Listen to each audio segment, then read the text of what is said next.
Right ఇక breaking news చూస్తున్నాం. పార్లమెంటులో దాడి ఘటన దృష్టిలో ఉంచుకుని తెలంగాణ అసెంబ్లీ సమావేశాలకు మూడంచెల కంచె భారీ భద్రత ఏర్పాటు చేశారు. అసెంబ్లీ చుట్టుపక్కల పూర్తిగా ముళ్ల కంచె పెట్టారు. ఇక మంత్రులతో పాటు ఎమ్మెల్యేల వరకు అందరి వాహనాలు తనిఖీ చేస్తున్నారు. ఎమ్మెల్యేలతో కేవలం ఒక వ్యక్తిని మాత్రమే అసెంబ్లీలోకి అనుమతిస్తున్నారు. అసెంబ్లీ పాస్ ఉన్న వారిని కూడా పూర్తిగా తనిఖీ చేసి లోపలికి అనుమతిస్తున్నారు. అసెంబ్లీ పరిసరాల్లోకి కొన్ని రహదారులను కూడా మూసివేసి ట్రాఫిక్ మళ్లించారు. ఇక కిలోమీటర్ పరిధిలో 144 సెక్షన్ విధించారు.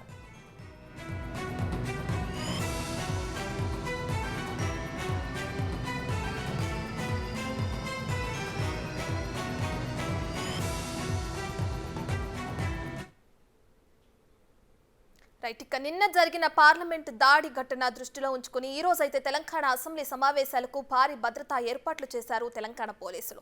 ఇది ప్రస్తుతం అక్కడ పరిస్థితులు ఏ విధంగా ఉన్నాయి ఏంటి అనేది మా ప్రతినిధి సుజాత అందిస్తారు. సుజాత, చెప్పండి, ప్రస్తుతం అక్కడ ఏ విధంగా ఉంది? 10:30 గంటలకి అసెంబ్లీ సమావేశాలు అనేవి మొదలవడం మనం చూస్తున్నాం. అయితే ఇప్పటికీ అక్కడ ఎంతమంది పోలీసులు ఉన్నారు? ఏ విధంగా ఉన్నాయి అక్కడ పరిస్థితులు? మరికొద్ది సేపట్లోనే అసెంబ్లీ సమావేశాలు అయితే ప్రారంభమవుతాయి. నిన్న జరిగినటువంటి పార్లమెంట్లోని ఘటన దేశవ్యాప్తంగా చర్చనీయాంశంగా మారింది. ఎందుకంటే పార్లమెంట్ సమావేశాలకి సంబంధించి 5 అంచెల భద్రతను ఏర్పాటు చేస్తారు. కానీ ఆ భద్రతను ఏర్పాటు చేసినా కూడా లోపలికి అగంతకులకు ఎలా వచ్చారు, స్మోక్ బాంబ్తో ఎలా వచ్చారు అని చెప్పేసి చర్చనీయాంశంగా మారింది. ఇదే నేపథ్యంలో ఈరోజు తెలంగాణ రాష్ట్రంలో అంటే కాంగ్రెస్ ప్రభుత్వ హయాంలో ఏదైతే అసెంబ్లీ సమావేశాలకు సంబంధించి 3 అంచెల భద్రతా వ్యవస్థ అయితే ఏర్పాటు చేశారు. ఇప్పటికే ఇక్కడికి ఎవరిని లోపలికి అంటే మొన్న జరిగినటువంటి అసెంబ్లీ సమావేశాల్లో ఆ నియోజకవర్గాల ప్రజల్ని కొంతమంది అధికారులు కూడా లోపలికి ఎలో చేసిన పరిస్థితి ఉంది. సామాన్య ప్రజలను కూడా పాసులు ఉన్న వాళ్ళని లోపలికి ఎలో చేశారు. కానీ ఈరోజు జరిగినటువంటి అసెంబ్లీ సమావేశాలకైతే మాత్రము ఖచ్చితంగా కొంతమందిని మాత్రమే, అటు అధికారులని మాత్రము అదేవిధంగా మంత్రులని ఎమ్మెల్యేలను మాత్రమే లోపలికి అనుమతిస్తున్నటువంటి పరిస్థితి మనం చూడొచ్చు. కొద్దిసేపటి క్రితమే కాంగ్రెస్ ముఖ్యమంత్రి రేవంత్ రెడ్డి లోపలికి వెళ్లారు. దాంతో పాటు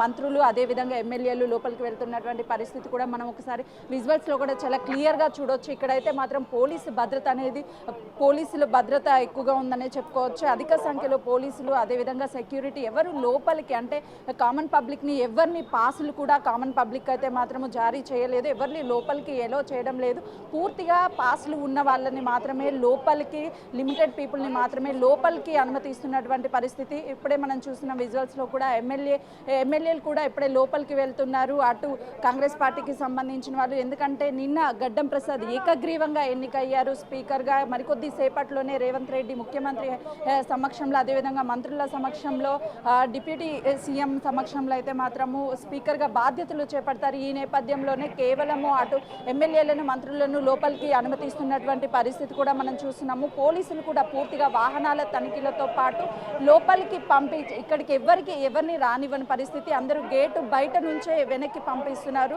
ఇక్కడ నిన్న జరిగినటువంటి ఏదైతే లోక్సభలో జరిగినటువంటి ఘటన ఉందో దాన్ని దృష్టిలో ఉంచుకొని ఎలాంటి ఘటనలు జరగవద్దు అని చెప్పేసి 3 అంచెల భద్రత ఏర్పాట్లు చూశారు. మనం విజువల్స్లో కూడా చూడొచ్చు. అటు బీఆర్ఎస్కి సంబంధించిన ఎమ్మెల్యేలు కూడా లోపలికి వెళ్తున్నటువంటి పరిస్థితి. పూర్తిగా ఇక్కడ మనం విజువల్స్లో ఒకసారి చూస్తే ప్రొటెక్ట్ చేయడానికి అంటే ఇక్కడ ఎలాంటి గందరగోళ పరిస్థితి కానీ లేకపోతే ఎలాంటి విధంగా గొడవలు జరగకుండా పూర్తి స్థాయిలో పోలీసులు అయితే మాత్రము దాదాపు 500 మందికి పైగానే ఇక్కడ చుట్టుపక్కల ప్రాంతంలో ఉన్నటువంటి పరిస్థితి కూడా ఉంది. లోపలికి ఎవరిని పంపించకపోవడం, ఎందుకంటే ఈ అసెంబ్లీ సమావేశాలకు సంబంధించి ప్రధానంగా మొన్న 18 మంది ఎమ్మెల్యేల వరకు ప్రమాణ స్వీకారం చేయలేదు కాబట్టి ఈరోజు ఆ 18 ఎమ్మెల్యేలు కూడా ప్రమాణ స్వీకారం చేసే అవకాశం ఉంటుంది. పోలీసులు అయితే పూర్తి స్థాయిలో ఇక్కడైతే మాత్రము వాహనాలని లోపలికి వెళ్ళనివ్వకుండా అదేవిధంగా కేవలం పాసులు వివిఐపి పాసులు ఉన్న వాళ్ళని మాత్రము అదేవిధంగా పాసులు ఉన్న వాళ్ళని మాత్రమే లోపలికి పంపిస్తున్నటువంటి పరిస్థితి కూడా మనం ఇక్కడ చూడవచ్చు.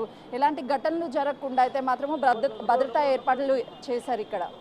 రైట్ సుజాత, అయితే అక్కడ అసెంబ్లీ చుట్టుపక్కల అంటే 1 కిలోమీటర్ వరకు 144 సెక్షన్ అమలు చేశారు. అదేవిధంగా కొన్ని రహదారులను కూడా మూసివేసి పక్కకి దారి మళ్లిస్తున్నారు అని తెలుస్తుంది. దీనికి సంబంధించి ఆ అసెంబ్లీ పరిసర ప్రాంతాల్లో ఏమైనా ట్రాఫిక్ సమస్య తలెత్తే అవకాశం కనిపిస్తుందంటారా?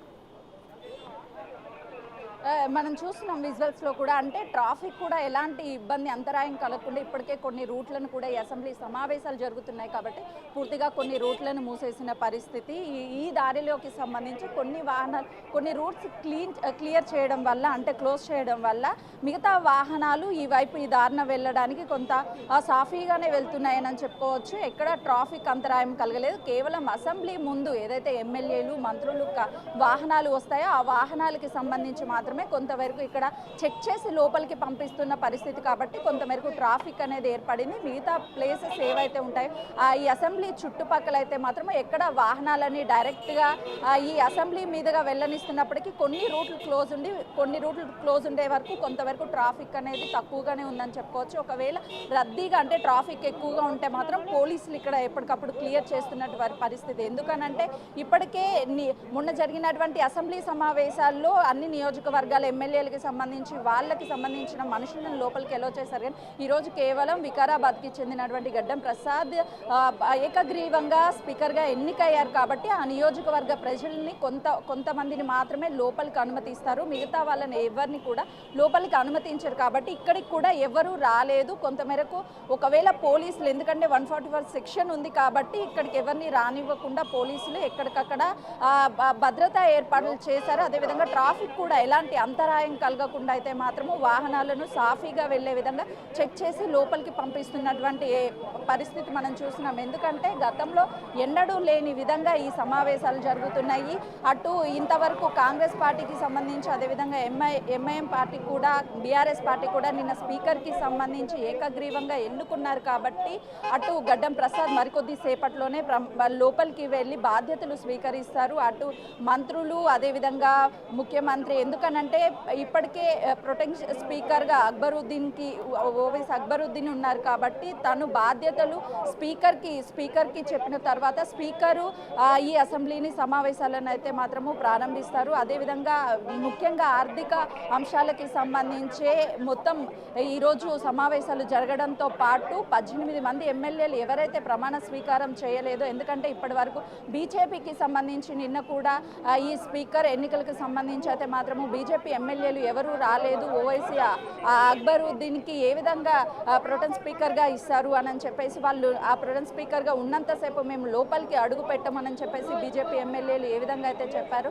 నిన్నైతే రాలేదు. ఈరోజు వచ్చి ప్రమాణ స్వీకారం చేస్తారా లేదా అనేది అయితే మాత్రం చూడాల్సింది. ఇప్పటికే అయితే మాత్రం 10:30 గంటలకి అసెంబ్లీ సమావేశాలు ప్రారంభమవుతాయి కాబట్టి మంత్రులు ఎమ్మెల్యేలు లోపలికి వెళ్తున్నారు. మరికొద్ది సేపట్లోనే ఈ సమావేశాలు ప్రారంభమయ్యే అవకాశం కూడా ఉంటుంది. Right, thank you Sujatha.